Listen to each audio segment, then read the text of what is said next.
An uncontrollable force, unlocking life and unleashing chaos. As our planet heats up, the weather is getting more extreme. Yeah, it's behind us. Go, go, go! More terrifying. Oh, the house is going, the house is going! And even more catastrophic. Get away from the windows now! Come on! With incredible self-shot footage. Oh my God!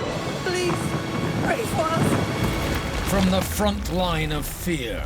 I just remember thinking this. Are you joking? Is that what was coming at us? We witness firsthand. It feels like you're in a war. The wrath of Mother Nature. I thought for sure he was going to drown. There is nothing you can do to stop a wall of flame that's devouring everything it touches. No, no, no, no, no. From twisted tales of terror. Unbelievable. Go! There was warnings out there, but I underestimated Mother Nature. Earth-shattering natural disasters. All we see is like the ocean just coming towards us. And stories of sheer destruction. Everything around you that you worked so hard for, just gone. We meet the people who have stared death in the face. It's terrifying, absolutely terrifying. I don't think either of us intended to get hit by the core of the tornado.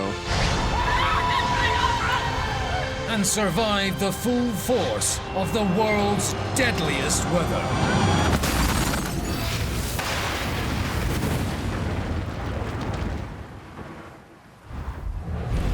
Coming up, a volcano awakens in the Philippines. It's lava! Whoa!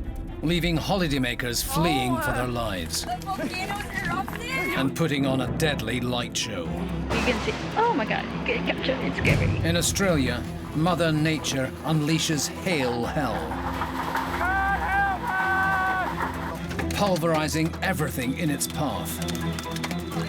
And in Canada, a daredevil snowmobiler gets the ride of his life as a monster avalanche buries him alive.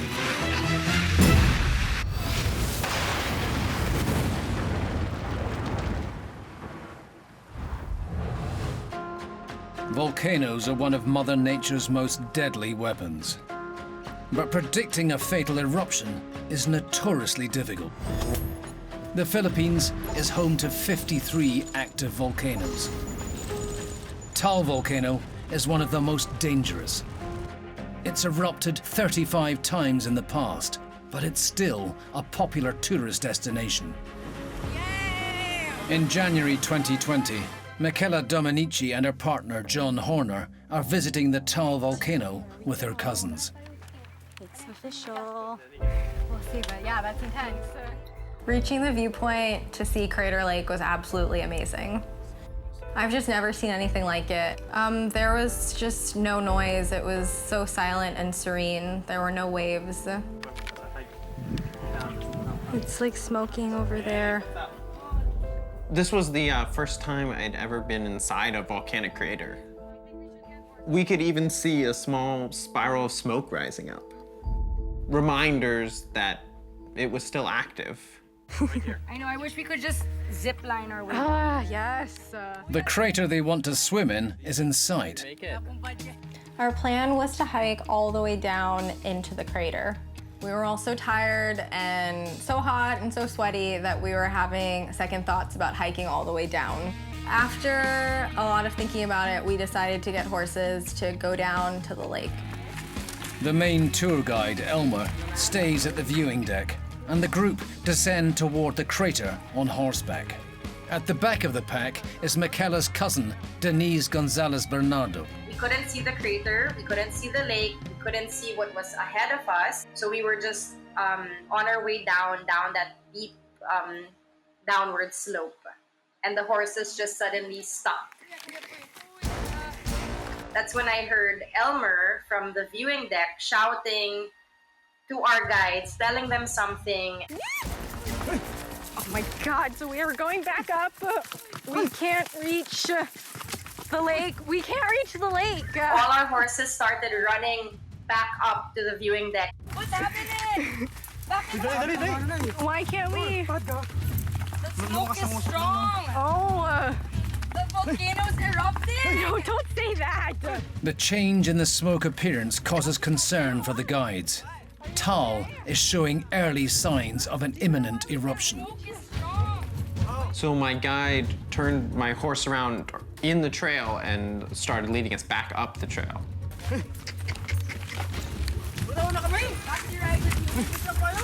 Bakit matatakot kayo? Delikado? There was a lot of confusion going on, and I didn't really know what was happening. They're saying the smoke is strong and it's scary. My prevailing feeling was confusion, but also fear, because I could tell from the guides that something was seriously wrong. Come on, Sally, you beautiful horse. You can do it. Jeez. So we rode back up the trail astronomically quick. Oh, God.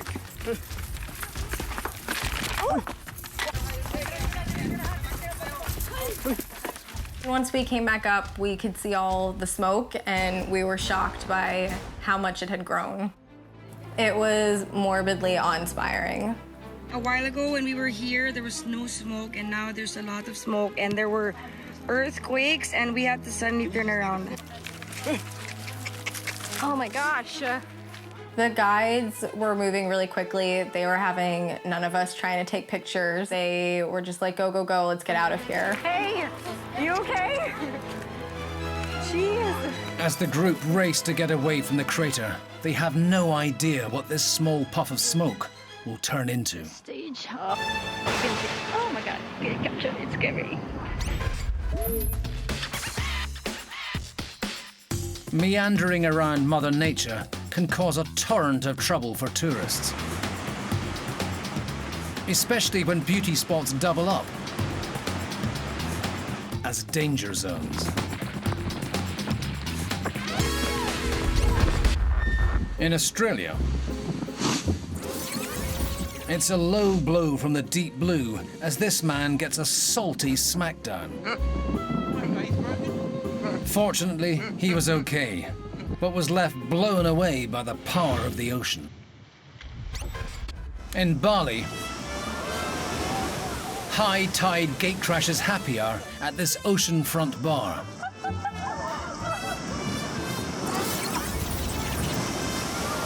If you like your cocktails dark and stormy, you've come to the right place.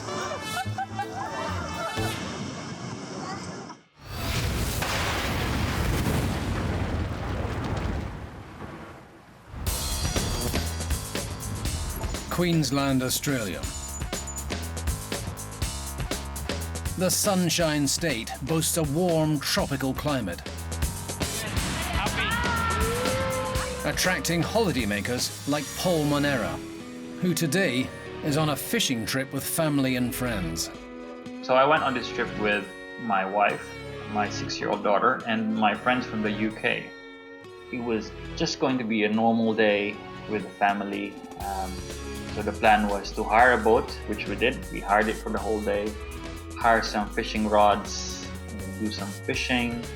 So it started very cruisy. We just anchored in the middle of the water.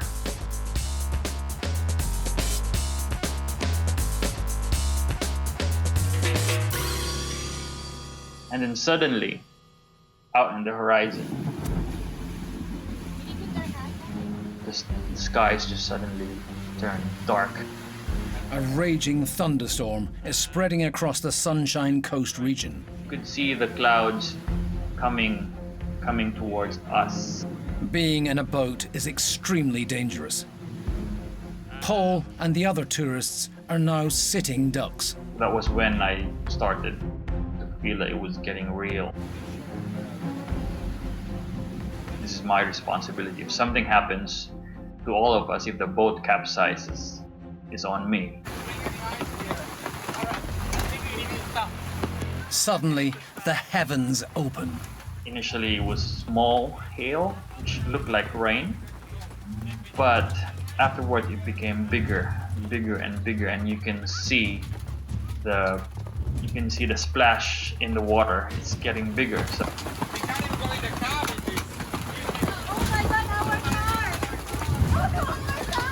from very good, very nice visibility, you can see the horizon to nothing.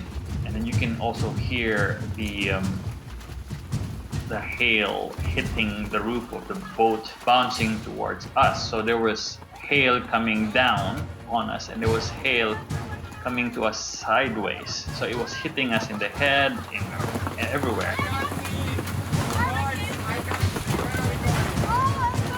We couldn't see where we were going. So are we gonna hit something? So it was very scary. Adrenaline was rushing. There was nothing you can do. You would just be there and just hope for the best.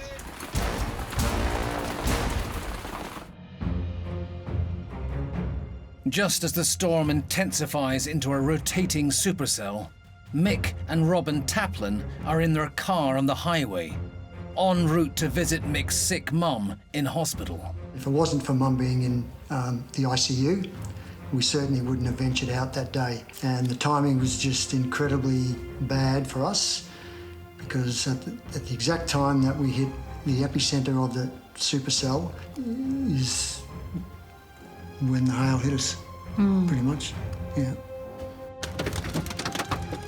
Mick and Robin are on the highway to hell. Visibility was nil. We were all stopped on the highway. Every car was stopped. I wound the window down a little bit, and you could then see that there was very sizable, cricket ball size hailstones dropping. It escalated very, very quickly. Unbelievable. That was probably one of the most frightening parts of it, was the actual sound of the hail hitting the car. We had shards of glass that were spraying down onto us.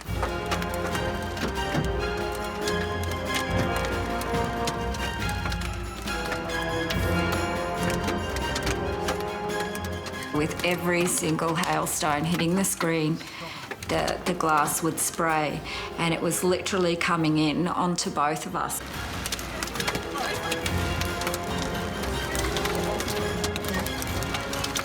That was frightening in itself too, because I didn't know if the whole windscreen was going to cave in. And then in the middle of it, my husband, of course, decides that he's going to film it, which infuriated me, because I thought, I'm going to die on YouTube. I ended up actually crawling into the back seat of the car to get away from the shards of glass. And that was how I ended up cutting my foot on the glass that had now embedded into the seat. Mick and Robin have no option but to stay where they are. I knew that this was no ordinary storm, but we had to get down to see my mum. It is what it is. We just bunkered down, crossed our fingers, and hoped that the windscreen stayed intact and we were safe enough inside the car. Smashed bits too.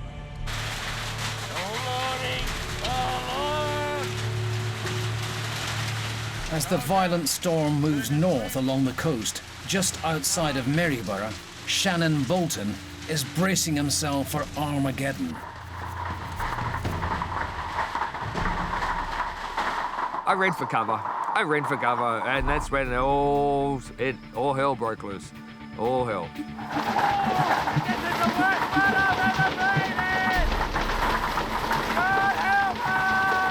Came down, it swept right down towards us, like in a whirl, throwing golf ball size hail.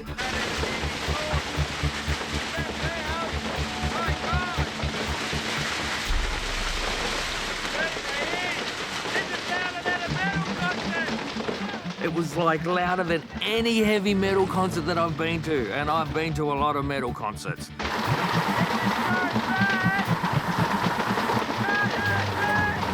It would have been quieter in a war zone. That's how loud it was out here.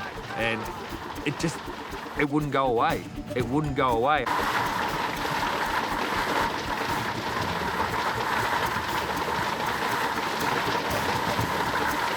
things fly past the window. There's no more trees left. There's no more nothing. It was sort of like I was in a microwave popcorn bag in a microwave, just getting like pop, pop, pop, pop, bang, bang, bang, bang.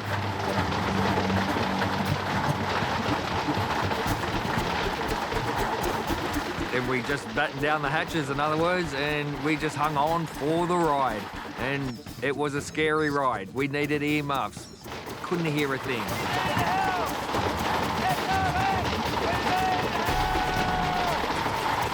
Just full carnage, full carnage. No one would believe me if it hailed for 20 minutes straight, the size of golf balls.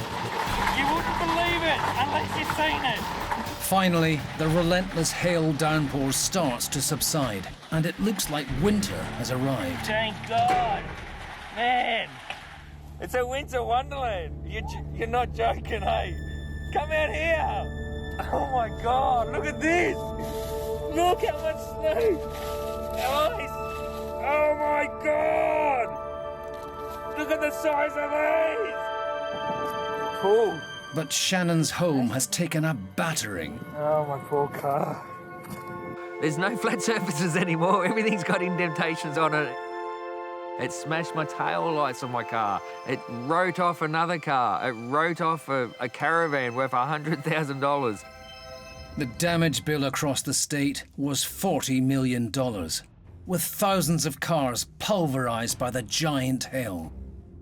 Mick and Robin finally made it to the hospital the next day, but their car was a write-off. Ours was the same as every other car that was on the highway that day, smashed to smithereens. Every single car had no windscreen. There was side mirrors off, bumper bars off. It looked like our car had been attacked with a baseball bat. Paul and his fishing party eventually make it to shore. When we saw the shoreline, we knew that we were safe, that we were going to make it. The hail ultimately melted, but the experience was unforgettable. And now the sun's out. You're joking. You're joking. Oh, that's so cold. You'll never forget a day like that. Honestly did feel like war. It wasn't live ammo, but it was live ammo. Far out. It was magnificent to see, scary to be in, but it was amazing. Mother Nature, yeah, well, yeah, you just don't know her. You just don't know her. This is great. It's not just supersized hail that can pelt property and vandalize vehicles. In the Japanese city of Osaka, these residents have a front row seat as a severe storm swoops in, tearing down this construction wall like a house of cards.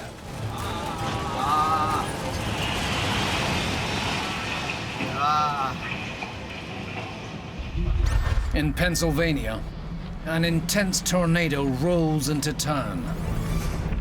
Residents hope they're safe as houses, but the storm huffs and it puffs, and it blows this house down. Fortunately, nobody was home when this house took off. In Ibiza, this beachside villa has enviable views of an incoming storm. The family take refuge inside. Jesus. This is not the Ibiza. Oh! But their condo is cornered by gale-force gusts, leaving their dream vacation shattered. The trees come through the window. Were you videoing that? Oh my God. Oh my God, get over here. Because that's not safe.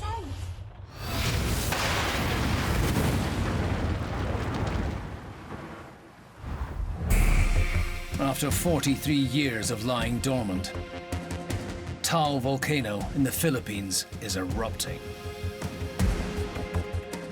Michaela and her companions make a break for the mainland. On the boat, I was conjuring all of the worst case scenarios. Lava flowing out at any second, rocks flying out, even landing on the boat and hitting one of us, or even a tsunami on the lake.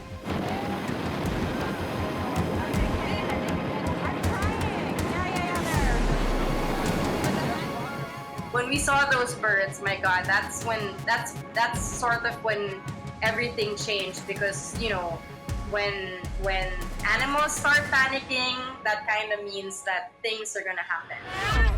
But no problem is you come back alive. There you go. Yeah, we came back alive. Very true. That's what matters most. Mom, the volcano! Finally, they make it to shore.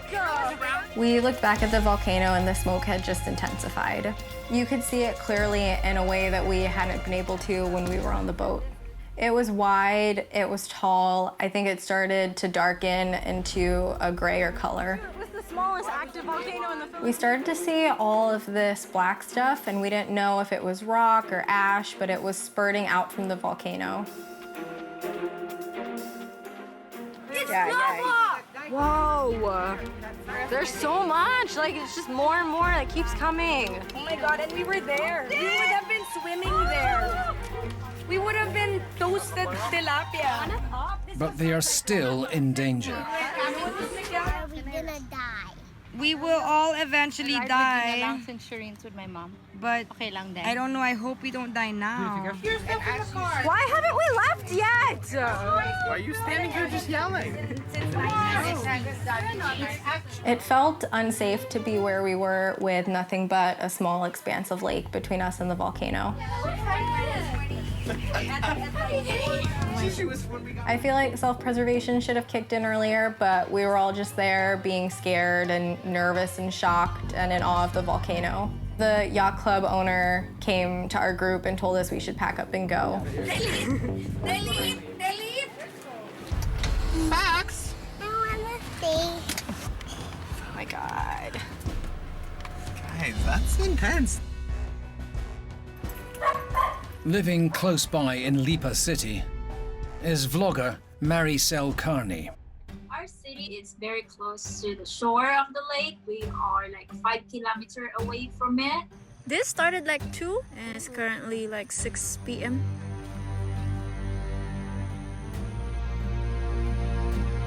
Wow. Oh, it's getting wide. This colossal cloud of toxic gases and ash is expanding rapidly. The clouds that I saw in the sky is really huge. It's pretty much like covering the whole entire sky that I can, look up into. And it's almost 7 p.m. and our volcano are currently, erupting. So you can see all. Oh my God, get captured, it's scary. Volcanic lightning is a rare phenomenon that only happens inside the ash clouds of erupting volcanoes. The volcanic ash generates static electricity, which triggers lightning bolts, resulting in a spectacular but terrifying light show. And the volcanic plume of ash is now so huge, it's blanketing the sky nearly 40 miles north of Maricel. That's the sky and that's ash? The traffic. We should just head north already. We drove about an hour away. We thought that was far enough away from the volcano to be safe, and we just wanted to get some food and regroup after everything. We left the restaurant and it was really dark and I didn't know what to think. I thought maybe it just gets this dark this early, or maybe a massive rain cloud had moved in. My cousins were looking up at the sky with me and they said, "Oh, that's not a rain cloud, that's an ash cloud. And we have to get in the car right now and drive further away so that we can be safe." Michaela and her cousins retreat to even safer ground. But in Lipa City, Maricel is still dangerously close to the eruption site.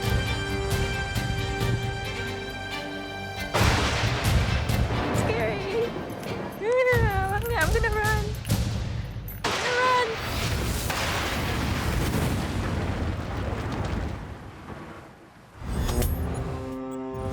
Derbyshire, England.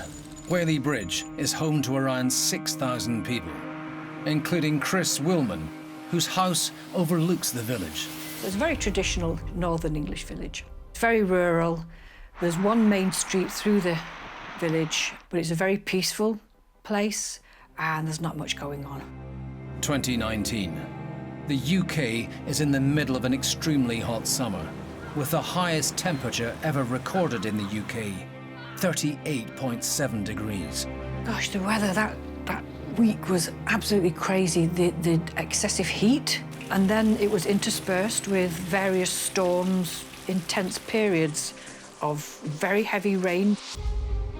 Whaley Bridge is nestled in a valley with a 79-foot dam holding back over 1 billion litres of water in Toddbrook Reservoir.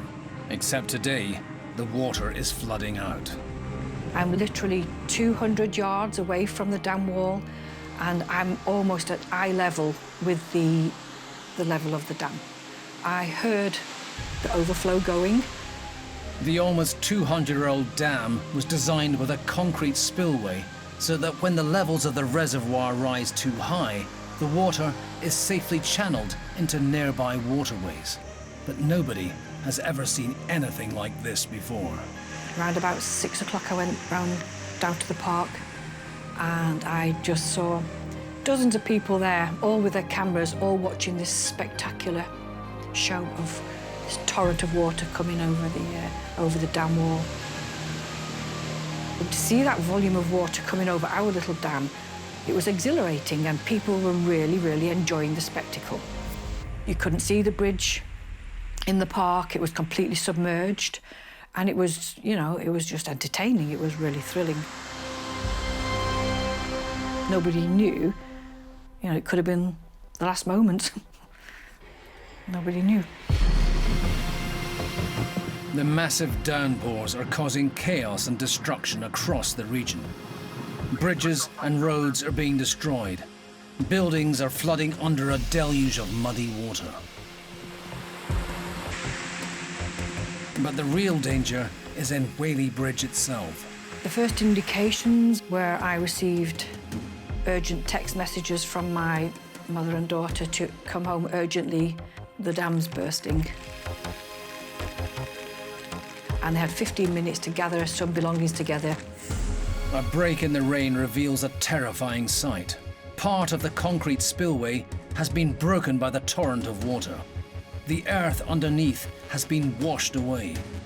The dam is now in danger of imminent collapse. It's absolute full-on panic mode round here. The heavens are just opening again, and the water's gonna pelt it down. As you can see here, it's lagging it down, and I'm just gonna put my coat on now and hide under this tree. So nobody ever would have thought that that disaster could have been a possible reality. It was inconceivable. Something needs to be done, and fast.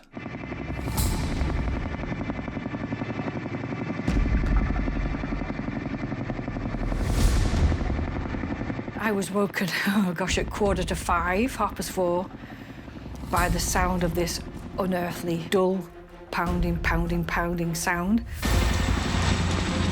That sound is the distinctive twin engines of the Chinook helicopter. Pride of the Royal Air Force. Each Chinook can lift up to 10 tons, and the RAF sent a fleet of 5 to save Whaley Bridge. Flight Lieutenant Graham Mooney and Sergeant Gav Anderson, and Lieutenant Alex Eveson and Sergeant Scott Morris are part of the 27 Squadron team responding to the crisis. The plan: to shore up the dam by dropping 1-ton bags of stones into the void. How many it will take is uncertain. So in terms of Whaley Bridge, the pilots would position the aircraft in the general area, and then it's down to the crewmen to direct the pilots because they can't see exactly where we want this load positioning. So the crewman is best placed for that. It was actually the first time I've ever done underslung loads outside of a training environment, so you could say that this was my first operation on the Chinook. They had a HQ, headquarters area, set up There would be representatives from the environmental agency, you'd have the engineers, the civil engineers, police, fire, military, and that's where all the decisions get made. The height of the period, there were 1,000 extra people in this village, working long shifts, 16-hour shifts, just to get this job done. We would collect the aggregate bags from the pickup point. We are really conscious not to descend the aircraft onto their heads during hookup. Fly the aggregate bags to the drop-off point. The Chinooks initially carry 3 tons at a time. You definitely feel the additional weight on the aircraft. It feels a little bit more sluggish. The pilot makes his approach to the area, establishes a rough hover. At that point, the crewman steps in with his voice marshalling, and we can manoeuvre that aircraft to win 1 foot of accuracy. When we have underslung loads, we train to place the load on the ground first, whereas in this instance, due to the proximity of the railings that run across the top of the dam wall, we couldn't actually place the aggregate bags on the floor before dropping them. You know, it's not something we practice, so you're then trying to guess. I was looking down through the centre hatch, and what I could see was large concrete pads had been buckled in half, essentially. All the sort of soil and silt that was underneath that had all been washed away by the force of the water, so there's just a big hole.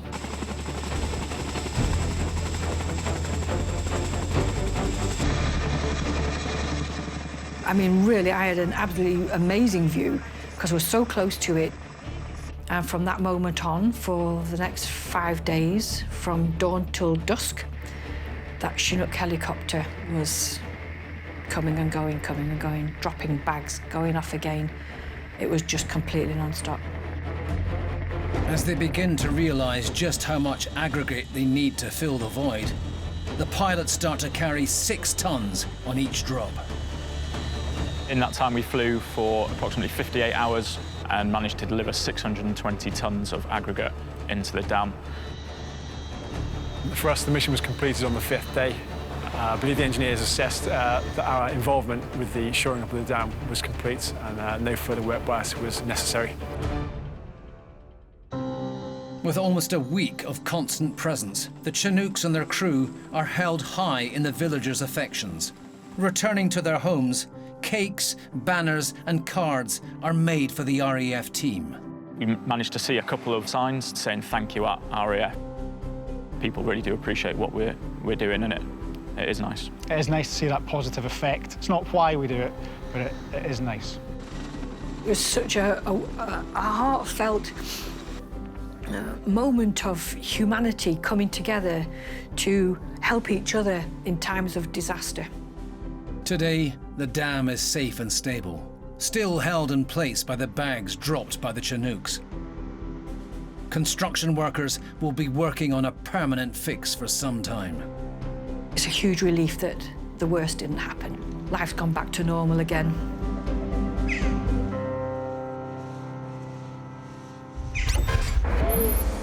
Flooding can be triggered not only by burst dams, but by all manner of weather's weaponry, from storms to tsunamis. In China, heavy flooding doesn't deter this wild swimmer who decides to take a dip in the dirty deluge. But floodwater can be full of nasty surprises. And it's a near miss when this car comes surging through. Unfazed, she's going for another lap. In Greece, ferocious floods unleash commuter chaos. And this woman is caught up Queer Street as the rapids of rainwater overrun her. She manages to get a handle on the situation as bewildered bystanders watch on helplessly. Luckily, she managed to stand her ground and hold herself to safety. And in India, it's not just people caught out by flooding. Around 100 monkeys are caught with their tails between their legs when gates of a nearby dam are opened. Rescuers waste no time monkeying around. But the pesky primates refuse to board the rescue rafts, So the team come up with an ingenious idea. And the marooned monkeys trapeze to safety.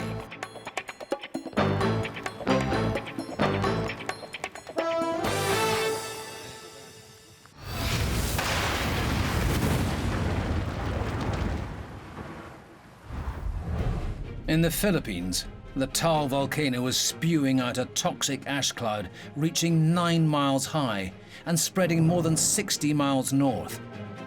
Michaela and her family have a lucky escape. Oh my God, and we were there. We would have been swimming there. But the next morning, the full extent of the devastation becomes clear.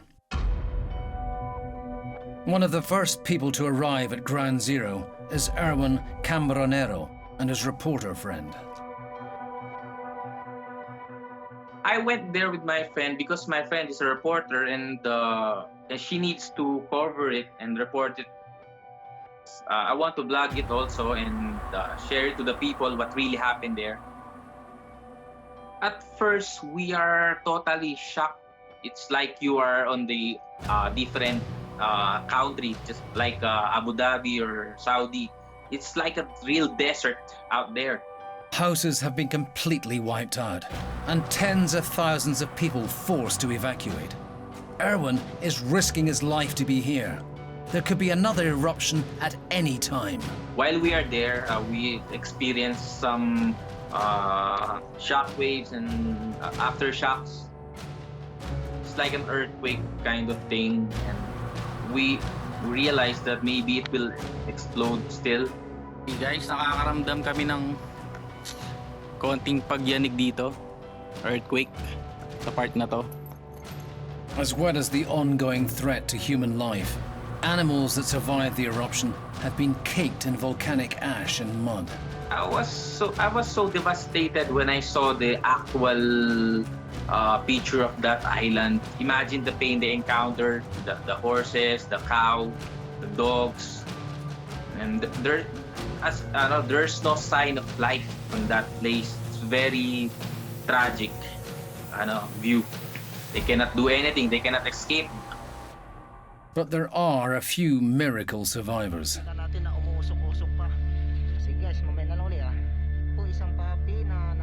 Itong si, yan, Dugi. Ayan, siya si Lucky, Lucky One. Nakitang aso na kung saan natabunan po nung makapal na buhangin. Napakaganda. From now on, ang pangalan mo ay Lucky. Ikaw na ngayon si Lucky. The eruption caused widespread damage. More than 70,000 people sought shelter in 300 temporary evacuation centers. 39 people lost their lives. 1 month after the eruption, Erwin returned to the crater. Yan, ito yung Taal. Ito yung mismong crater ng Volcan Taal. Yung kung saan mismo sumabog. Barely recognizable as the peaceful lake Michaela and her companions had planned to swim in. The guides and the horses who were with us 100% saved our lives. If we had hiked down the crater and then hiked back up on foot, we might still be on the island.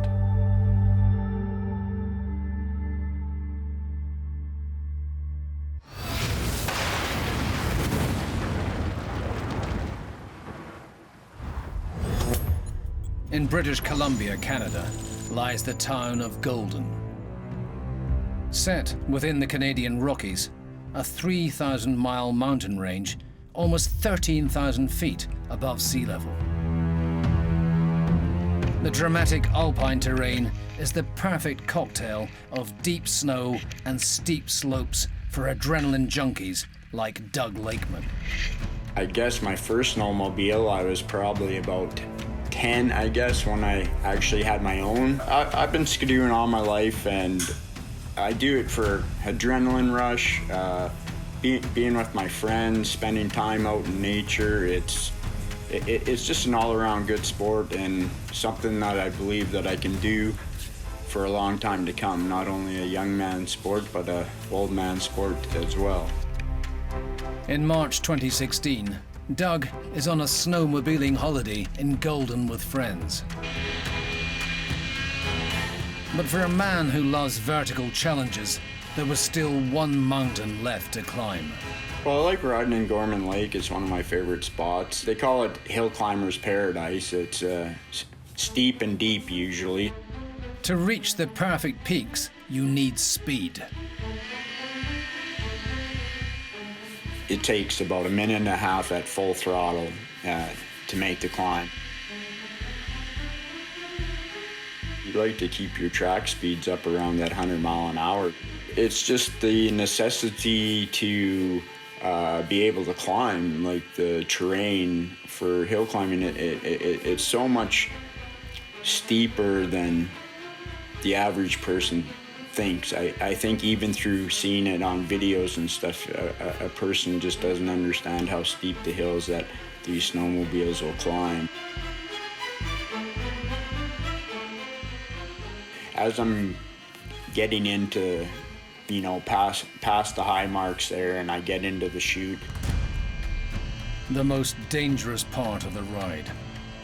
The chute is a steep, snow-filled crevice, beloved of daredevil snowmobilers. But Doug can sense this chute is unstable. You can kind of see me looking back down to my right into the chute area, and you know, I'm thinking to myself, wow, we got a lot of snow overnight here, and I should probably pull out and get out of the area. But I had a good climb going, so I was like, you know, I second-guessed myself, and I said, I'm going to the top, and I kept into the throttle.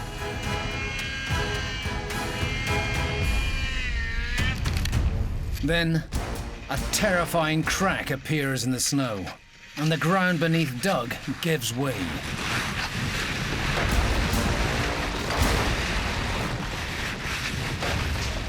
It just fell out from under me. It basically flipped me over backwards instantly, and then I was just in the hands of Mother Nature at that point. Doug is plunged down the mountain in a potentially lethal avalanche.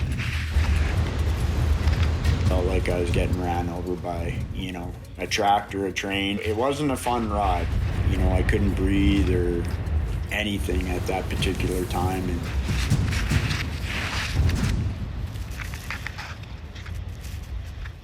being so close to death opens up a previous tragedy. My son, my oldest son, Colton, that I lost in 2008 in a car accident. Anywhere I go, I carry something of him just to be with. And on that particular day, I was actually wearing his snowmobile gloves. You know, I ended up, you know, more or less talking with my son, going, you know, I sure miss you. But I didn't think today was going to be the day that we got to meet. And that all happened within that 12-second period. So I'm pretty grateful that in my heart of hearts that he was with me that day. In the avalanche, time stood still. To have thought of all them thoughts in what was a 12-second period, I can't explain how so much could be crammed into such a little period of time. But Doug's body is now buried within this fast-flowing mass of snow. The snow is packed in places that you'd never think it could get. The inside of my mask, inside my snowsuit. If you can picture, you know, myself buried, you know, the length of my body in the snow. He continues to descend the slope, unable to breathe. But one critical turn of events has potentially saved Doug's life. I believe that my body, or I know my body, went down through the chute of the mountain, and my skidoo went down the face of the mountain. Doug's snowmobile has to be dug out from a deep drift at the bottom of the face.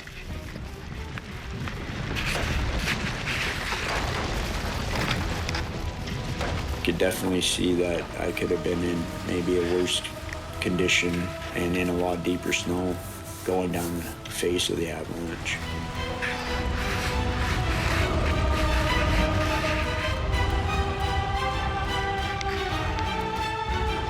Just when it seems there is little hope, Doug miraculously finds himself on top of the avalanche, able to breathe and barely injured.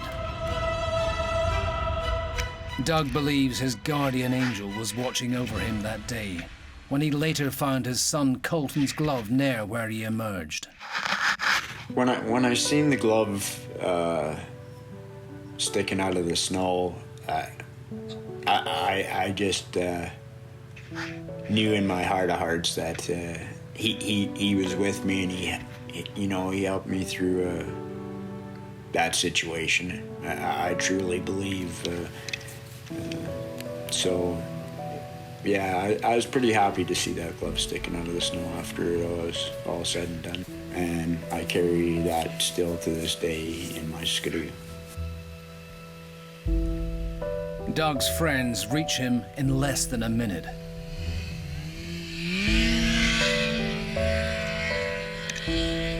And this experience hasn't taken away Doug's love for adventure. The only thing that this has really, taught me is not to go against my gut instinct. And I've always had a big respect for Mother Nature.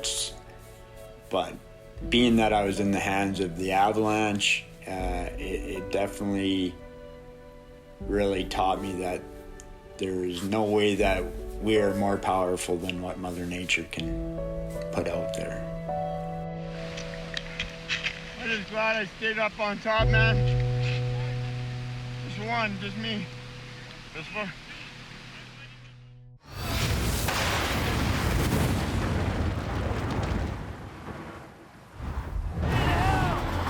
In this episode, we've seen that the humble hailstorm can cause $40 million worth of damage. And we've learned that avalanches can catch out even the most experienced snowmobilers. And next time, there will be more, because deadly weather stops for no one.